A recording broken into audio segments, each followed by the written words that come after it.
What's up, guys? Hope you're having an awesome day. Today is a pretty exciting day for the first gen Toyota pickup. We have the wheels and tires that finally showed up. For the wheels, we went with Vision wheels. Again, of course, I have the other ones on the first gen Tacoma and third gen, and I really like them, so this is going to be the first time trying out their true beadlocks.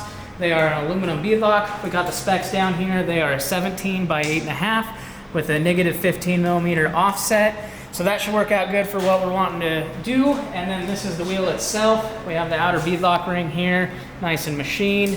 And then it's got this grip texture on the interface as well as the beadlock ring itself. But anyways, they look rad. Very excited to see these things mounted up. And then for the tires, we went with, of course, my favorite tire, the Milestar Patagonia MT. We went with a 38 13.5 by 17-inch tire. These things should do the trick perfect on this thing. I was going back and forth between wanting to use a 40 or going with something smaller, but I went with a 38 simply because I want to take a little bit of stress off the drivetrain, and these are going to be the rock wheels and tires that we'll use for going to different places and wheeling in the rocks. We're going to end up going with a different set of wheels and tires, hopefully down the road for snow, but a lot of that stuff's on back order, so we're going to rock these for now. But anyways, the 38 should do just fine, I think.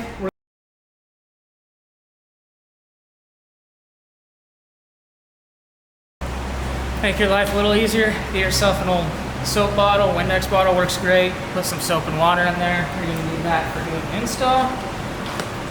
Spray some on the valve stem here. Let's see if we can't pull this thing through over here.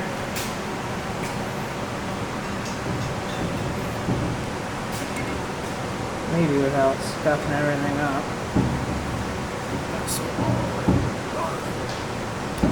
Just lock that. And they snap right into place.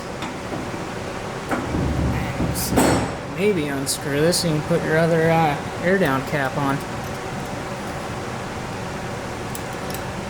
Also, pro tip, definitely don't forget to put these things in before you completely mount the tire, and then you're all super mad because you forgot it and you gotta disassemble it to put them in. You don't want to forget that. I have definitely done that, and it sucks. It's not a good time. Isn't that right, Cassie? Yeah. Because everyone loves redoing things. Check that out. Doesn't that look fancy in there? New valve stem, air down tool, jbmfg.net. Yeah, get yourself set. Alright, this wheel's ready. Well, at least the stove's working. That thing is a ripper. If you haven't seen that video, make sure you go check it out. Did a little walk around of a new stove Corey built. And yeah, it's working a lot better than the older one. That is for sure. Drop a comment down below if you think I should paint the rock rings here, because I got something cool in store for the body on the Toyota, and I was kind of thinking about painting these to match it, but a little unsure because, I don't know, I really like the machine look. It just looks rad. Of course, everyone does. Yeah, anyways, drop a comment what you think I should do down below. If they think that we should paint them, can I pick the color? Yeah. What color is that, Cassie? I haven't picked it yet. Oh, yeah. Purple? Lime green. That's what we're going to paint. Because I know you like lime green. Yeah? No. Or, better yet, drop a comment down below what color you would paint the rings. Maybe we'll do a vote. Do a poll? Oh my god. Then I'd be stuck with some crap color that I hate, but it's the color everyone else wanted to see. Yeah, I guess. Or we could just do Cassie's choice. Yeah, that sounds like the real winner there. It looks so sad. He lives his life a quarter cone at a time.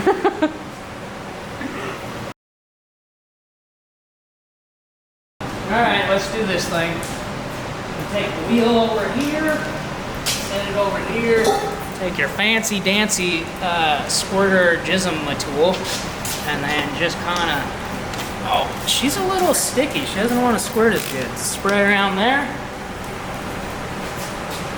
wheel your tire right over the dog here. Take this. Give her some good lube. You really want to get the lube in there, because you want things lubed. Yep, just like that. And then I'm gonna toss this on here. There we go.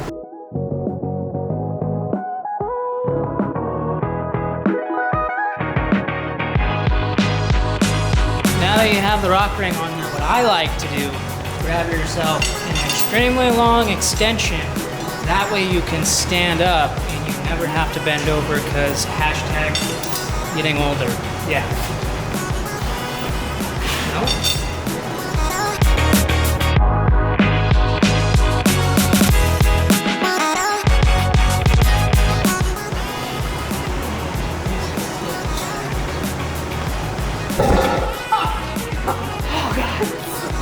So aggressive.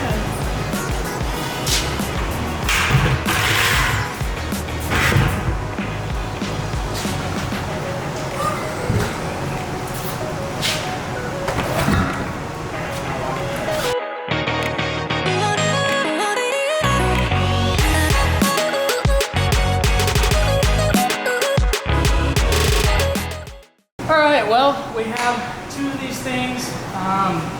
Pretty much mounted. We just got to work our way around the bolts, tightening them. This one is fairly close. Need to go around that one a bunch more. Cassie just put this one on the wheel, so now we're going to get ready to toss the rock ring on. Then we have one left and a crap load of tightening with the torque wrench. We'll work our way around with the hand wrench first, and then we'll go around and torque them all.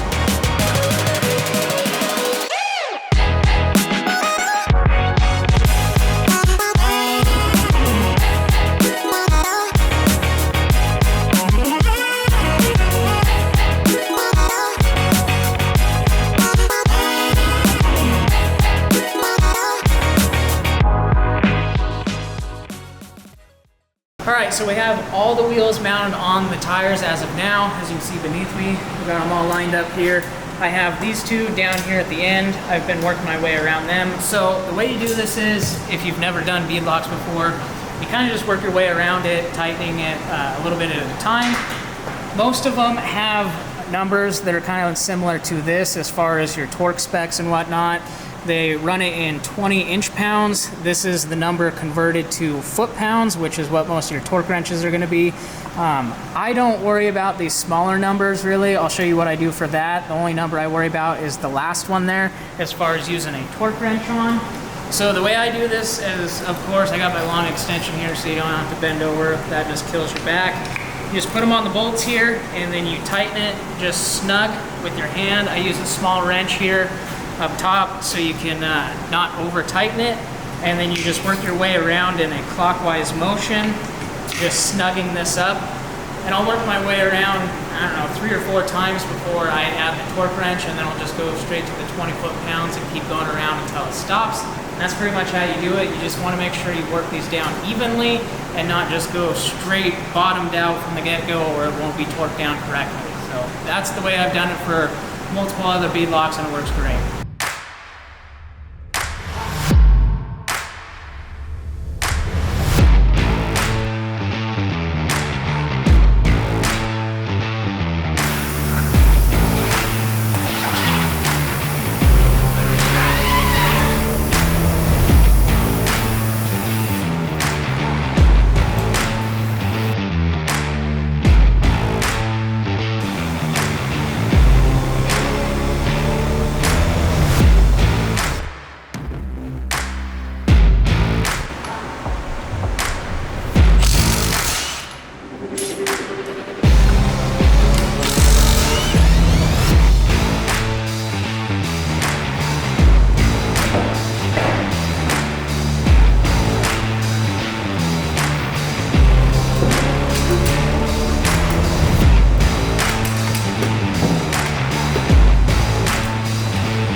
right, guys, the wheels and tires are mounted and I got them installed on the Tacoma. The front is gonna need some wheel spacers. It's a little bit too far in.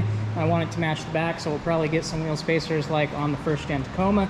But these things look pretty awesome on here. I'm excited to try them out. We're gonna have to do a little bit of trimming here on the back, probably in this area. The rest of the wheel well looks good. And then as far as the front goes, it will probably be good as well. We are going to be doing a leaf spring swap with that, and that should move the axle forward a little bit more. And then we'll probably trim this and modify the front bumper a little bit. But these things are looking awesome. Very excited to go try them out. Next up, we're going to be working on doing the rear leaf spring swap. We're going to be going with some 63s. These springs that are in there are shot, so I want to replace them. As you can see, well, maybe you can see on camera, this thing is leaning to the passenger side a lot. That passenger side leaf spring is just smoked. So that's going to probably be the next video. I'm not sure what order these are going to be going out in, but stay tuned for that video. Other than that, we'll see you in the next one. Thanks for watching. Peace.